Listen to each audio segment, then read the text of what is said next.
Yo, my name's Justin Sane. I sing and play guitar in the band Anti-Flag. You're listening to Rhino Radio. Peace.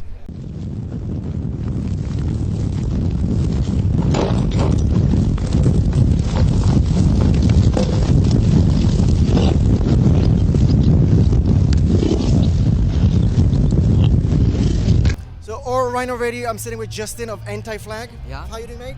I'm tired as fuck, but I'm good. We just came off stage, and we had an early set today and a late night last night, so I'm a little tired. But I enjoyed it, and now I get to enjoy the rest of the day. Okay. But tomorrow you're doing the same thing? Yep. Tomorrow down south? The same thing. Yep. Down south. Okay.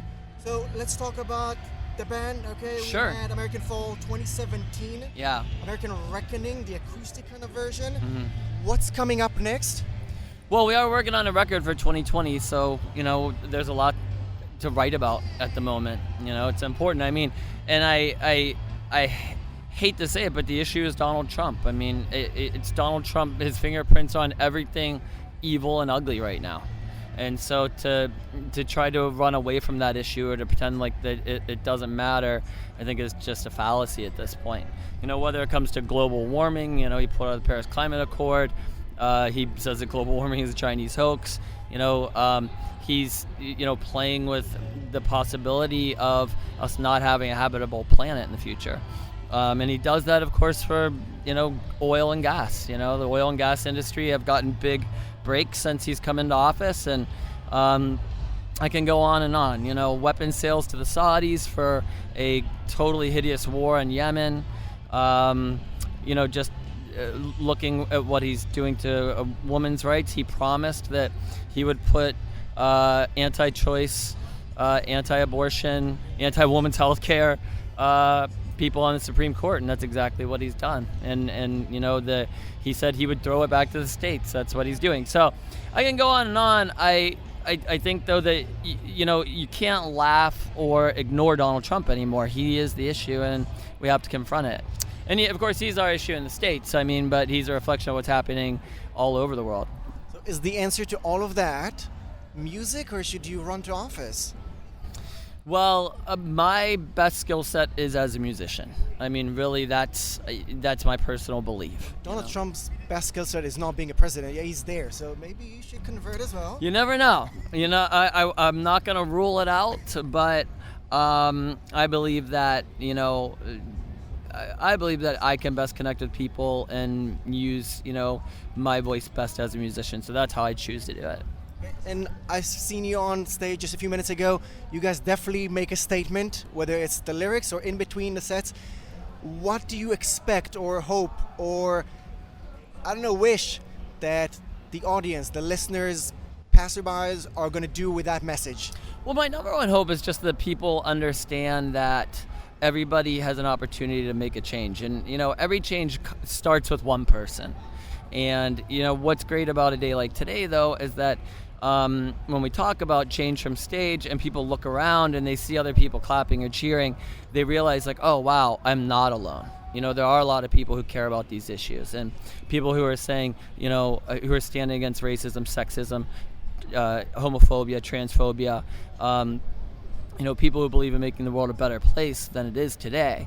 And so I think that that's where the power in the show comes from, and that's the message that we try to convey. And also just the fact that, we're trying to create an environment at this show where people can, get away from their shitty job or the fucked up day at school or whatever it might be, their problems, leave them behind for a little while and know that they're in a place where they're safe and can enjoy themselves, and other people are going to be respectful towards them regardless of who they are.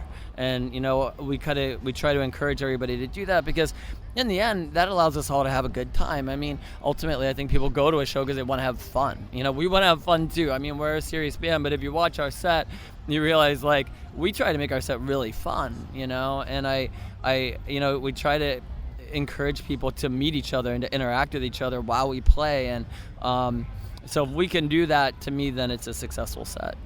With those hopes, traveling the world, meeting people, then going back to the US that you commented so nicely about, do you still believe in that change? Is the future bright?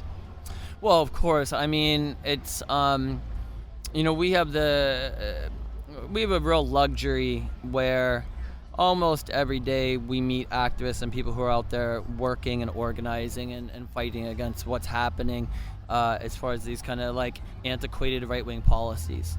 And with our headline shows for Anti-Flag, we usually have either an animal rights organization or an environmental organization. I mean, we meet these frontline activists all the time, and we give them a little bit of time during our show to let people the show know what they're about, and let people know that they're at the show, and that if you want to get involved, you can go talk to them, or you can support them in certain ways. So whether it's Sea Shepherd or Amnesty International or PETA. So luckily, my belief is that there are people out there who have not given up, and we just have to support them. We just have to get on board with that, and I really do believe it's possible to turn the tide back. But the reality, though, and this is what we're really seeing now, especially in the States, for example, with abortion rights and women's health care rights, the right wing never sleeps.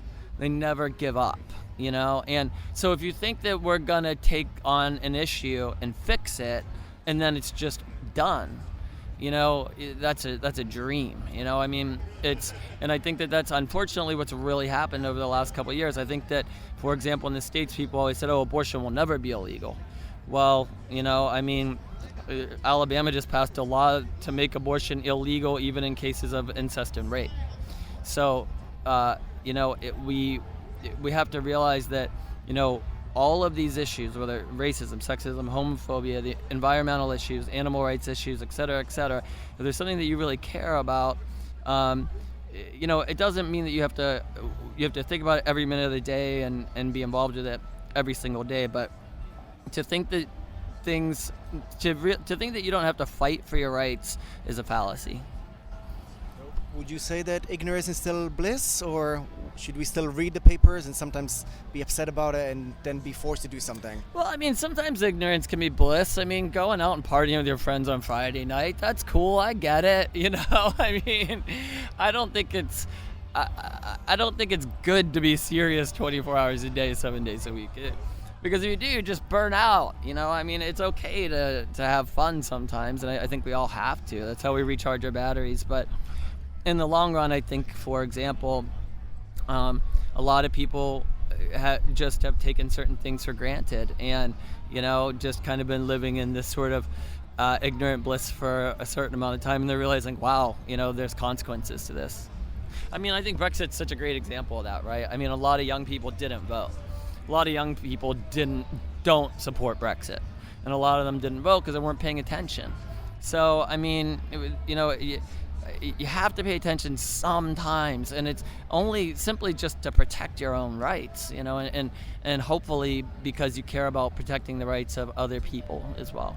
So would you say that either punk or music, or I'm going to go even broader and say art, do they have a specific role that we need to expect from them to kind of educate us or point the finger or criticize? Sure. I mean, all of those things and more, and just the idea that I think just encouraging people to not give up and to realize that each of us have power, that's what punk did for me, and it made me realize that I wasn't alone.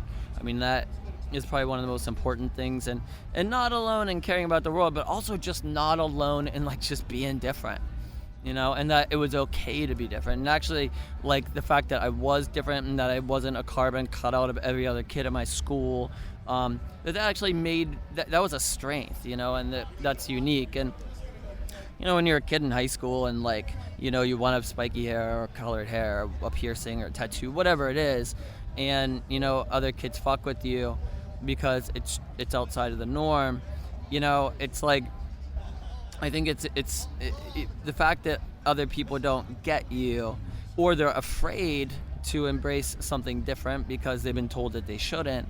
I think what punk does really well is it lets those people know that they're not alone. It's okay to be different, and that's what it really did for me. And then I found other people that were into the things that I'm into and that I was into, and that really helped me to actually have some self-esteem and to believe in myself and to believe that I could go out in the world and do something. And I'm going to ask you to use your platform right here and educate us, and from your informed career as a musician, traveling the world. What do we need to do to make the music scene on both sides, stage and crowd, be more welcoming to all those non-male, straight, Christian, Yeah. all of those non-binary across the spectrum? Yeah. That it's getting better. Yeah. But what do we need to do to make it even more welcoming, more safe to all those ones that are not the stereotypical musician and fan? Well, we really need to listen to the people that you're talking about. We need to hear what they're saying. We need to know what their needs are and support them, you know. And it's, you know, I love the phrase "girls to the front." You know, I mean, I think it's so important that everybody has an opportunity to enjoy the show in the same way. And we need to talk about it from the stage, and we need to talk about it off stage too. But if we're not listening to people, then we can't really know what they need. And so I think it's so important to listen. So ask a lot of questions and then listen, obviously. Yeah, for sure. And people are out there; they're making the statement. So it's important to listen for it. Justin of Anti-Flag, thank you very much. Is there anything else you want to add to fans and listeners out there before we say goodbye?